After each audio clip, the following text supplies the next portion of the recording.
And we are back, and this time I'm going to show you how to use the polar grid tool in Adobe Illustrator. You can find that right here. Normally you should see the line segment tool, then right click on it, and there it is. We'll give it a black stroke and no fill color. And I can now drag it. I still hold it, and then I use the arrow keys. Up and down gives us more of these concentric circles, and left and right gives us more and less of these radial dividers.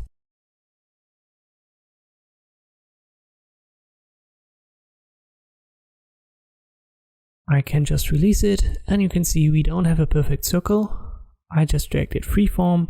If I want to have a perfect circle, I just hold shift while I drag it, and then I release it. We can use the polar grid to create shapes. Just use the shape editor for that, but keep in mind that the last concentric circle, it is connected, so it's not a single shape.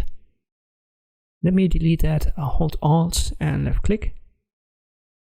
And the rest, these are individual cells that are not connected.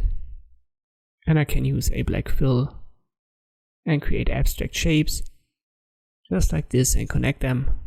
Let me get rid of the stroke of all of that.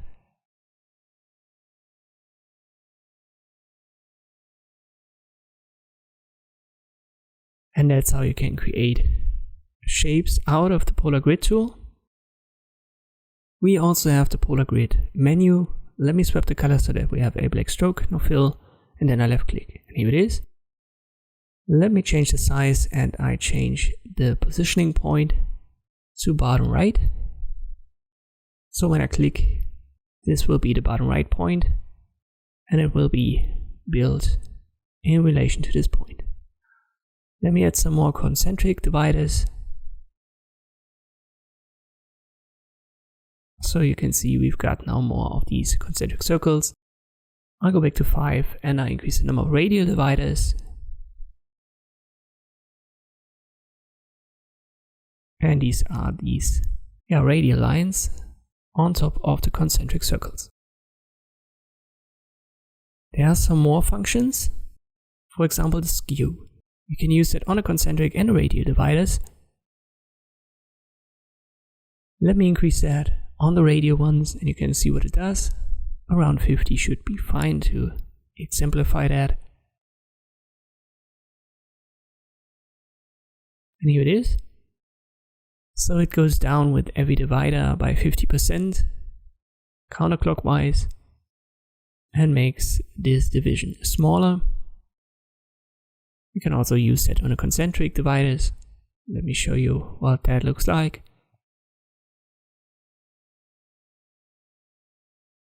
It's just like this.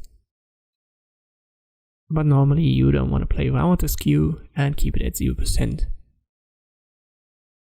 You also have a fill grid function,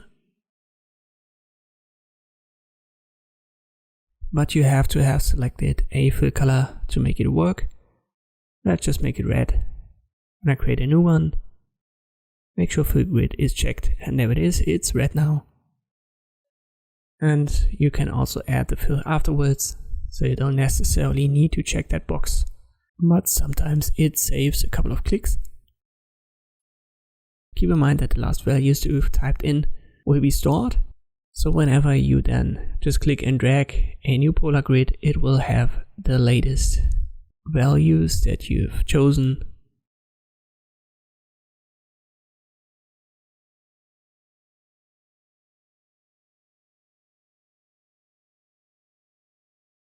And this is everything you need to know about the basics of using the polar grid tool in Adobe Illustrator. Thank you for watching, and I'll see you next time.